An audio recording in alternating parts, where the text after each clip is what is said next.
Hello, and welcome back to another episode of Conscious Dating Online with Francis Mahan.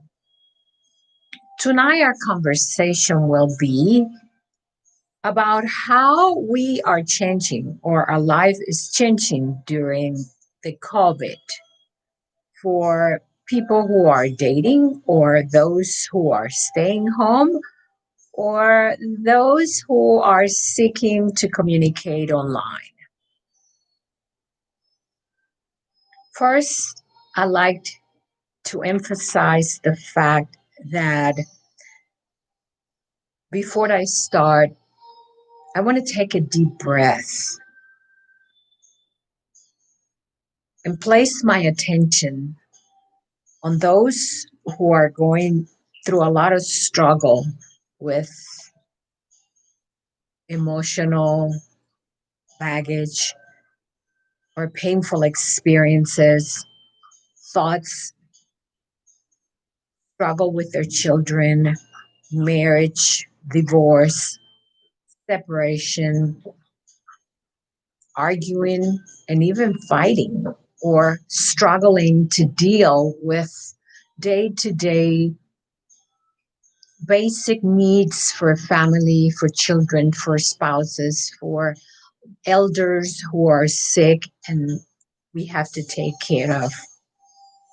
Take a deep breath and focus on compassion, kindness, communication, the ability to let go of the struggle of anything you're facing, anything you're dealing with, anything that is bothering you, any stress that you have built up during this time, any animosity, anger, resentment, hate, or even desires that are not healthy for you, whether it is eating, sex, pornography, thoughts of evil nature, thoughts of depression, thoughts of doing self harm, anything of that nature. Take another deep breath and take a look at the picture that I have placed on the screen. It's signifying the tree of life with different colors. Each color represents our feelings and emotions, some of which are light, easy, colorful, beautiful, and other which are dark and have a self expression depending upon how you are feeling during the day. First of all,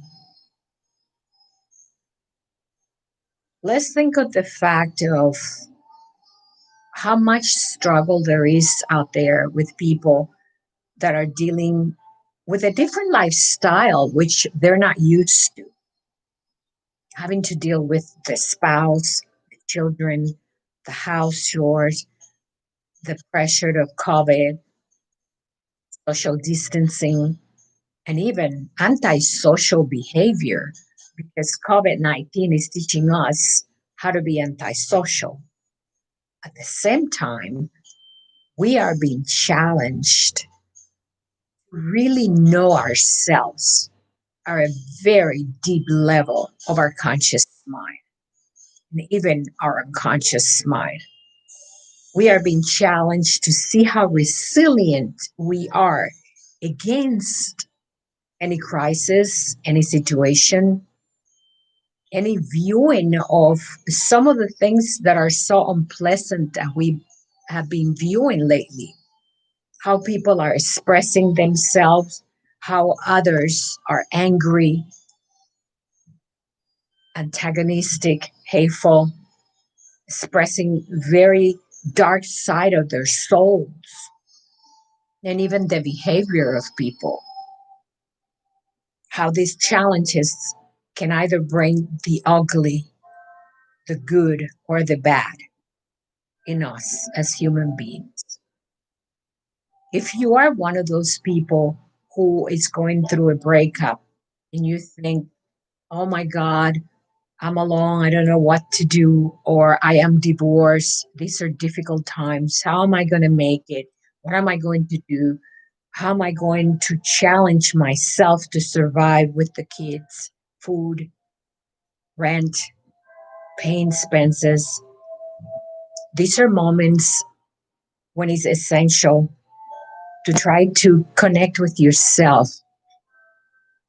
at a very deep level emotionally so that your thoughts do not overwhelm you as a human being, and then you will stress, which will not help you have the capacity to deal with whatever comes your way. I will give you an example. I have been challenged lately with my pet being very ill. And it's been a very difficult situation where I have to get up in the middle of the night. I have to go in and out of the house. I have to be there. I have to clean up after him. We thought the dog had a food poison or some virus, which is neither, but he went through a very crucial time. And I have to keep myself very grounded, not to allow myself to be weak in a moment when I needed my strength to deal with a situation. And I have to believe, above all things, that everything was going to be okay, regardless of how critical things were at the moment when I was facing it. I have known in the past, during the time when it's getting close to my birthday, to face a lot of challenges. And in the past, when I was younger, I will give a lot of thoughts to this idea that this happened all the time. As time get close to my birthday, I don't care what comes my way. I do not care what happens during the day. I build a strength and resilience to know that I can deal with it. I've been there and I've done that. Therefore, I know how to manage. And I have built the strength to know how to do that. You too can do that, whether it is a breakup, even if you have lost a loved one. One of the easiest way to deal with the loss of a loved one passing on is to try to think about what did you love about that connection that you have so deeply with this person that you miss so much and you love so dearly that you feel that something is missing in you, that that person is no longer there. However, the person is there with you. Our spirit always remains and is looking after us. Having good thoughts, good memories, loving memories is the best way to get over that grief. Yes, we can hurt, we can cry, we can feel the emotions. It is normal, but in due time, we have to sit back, relax, and understand that it's the will of God.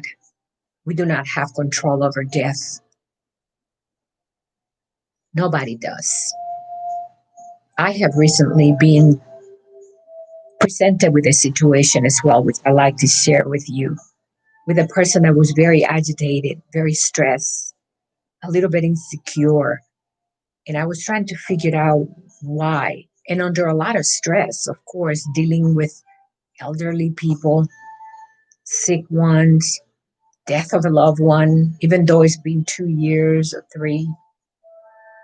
And this person is kind of indulging into all these negative thoughts. And as the stress begin to build, things get worse because the stress of that individual has an effect on everybody around that person. And that's very unhealthy. It's amazing to see how when we let go of that stress and we ground ourselves and connect with ourselves, that even animals can tell the difference of how we're feeling. Our well being has an effect on those who we love and we're connected or around. It is essential that we ground ourselves, that we find 5 minutes, 10 minutes during the day to keep to ourselves, that we find things to do that challenge who we are as a creative individual and question our capacity to be creative. Have you ever had times when you were so busy and you decided, I wish I had time to do this? I wish I had the time to, or the freedom to express myself, or write a book or music or something that you wanted to do. This is the time. These crucial times, which are very challenges for some, are very can be very productive for others who take advantage of the opportunity of being here and doing something that is creative and productive for you and those around you, or even for your self-worth, for your self-esteem, for your peace of mind, for your creative self. If you ever wish you had time to spend with your partner, your children, this is the time. These times are challenging us, but they can also transform our lives. These times are critical only because we are not resilient enough to want to change. We resist changing. And these times demand that we change, that we transform, that we create a new persona, a new spirit, a new individual, a new consciousness, that we allowed the subconscious mind to release some of the negative energy that had been piled up for years, which we tend to bring up during critical times like this. We tend to indulge into toxic thoughts, feelings, behaviors, and emotions of the past when we're facing critical times. Now, for those who are dating, whether it is online or not, these times you are going to be challenged by people that you meet, by people that you encounter, whether it is online or one on one, because our attitudes are changing as we have to transform. And you will find people who will resist the changes and will continue to behave with the old pattern. If you follow their footsteps, you will not advance in a new state of mental being where you can adapt, adjust, create, and build a new life like we are supposed to. The old paradigm is gone and a new life has begun. And as we encounter people that either tend to regress our persona, our behavior, our desires, our needs, our wants, our self worth, our dignity, and the way we believe, we have to learn to deal with them.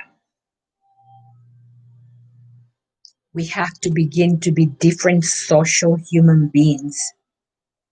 Notice that when we go out today with a mask and someone smiles, you cannot see their face. Only the expression of their eyes tells you that they are looking at you in a friendly manner. This is a time, as they say, that looks can kill, or they can embrace, or they can send love, or express hate, because we're not able to see our facial expression fully. But we know how to communicate with each other, and we know a friendly smile, even though we can't see their face. Although there are many who are taking chances without precaution out there, I do not criticize them, but I said these are the best time ever to try to really study and analyze the self. How much control do you have over your own feelings, emotions, and desire? How well do you know yourself? Are you tempted to go out of line and do things that you're not supposed to do without knowing and understanding the consequences of it? Perhaps these are times when we all have to transform ourselves and understand that being committed, having a good relationship that is worthwhile, is more important than your vague and vagabond way of living carelessly without thinking about what you're doing or knowing what the outcome may be. These are challenging times, but at the same time, these are very good times. We are learning how to choose. We are learning, believe it or not, how to read each other, how to understand behavior through conscious dating online or through videos or conversations. We are beginning to learn more about the spirit of the individual versus the touching and emotional intimacy of what we confuse as being love or a relationship, because we have to some extent be able to control our emotions and deal with just what we have in front of us, whether it is a video, a chat, a test, a phone call, for us to try to learn more about each other. Sad as it may seem, it teaches us to restrain ourselves from anticipation and doing things that are not conscious. Because sometimes, in moments of loneliness, in moments of isolation, people act carelessly. They just do things because they're lonely, not because they want to do it, or they have a big desire that conquers more than just a feeling, but embraces love. We are learning to cope with each other, with our family, with our loved one. We are being tested to the highest limits to see how far we know ourselves as human beings. We are being challenged to understand ourselves and to understand others. And we are being taught to first love ourselves before we are prepared to love another. Why? Because the ability to be able to go out, interact, communicate, and relate at an intimate level are not the same as they were before. Therefore, we need to build intimacy with a partner that we know at a sexual level, at a relationship, emotional, spiritual, be more appreciative, more kind, more accepting of others, compassionate, have respect, support one another as we see so much chaos going on, believe in oneself, and not to resist the temptation or resist the temptation to try to do things out of line without mutual communication and more knowledge of others.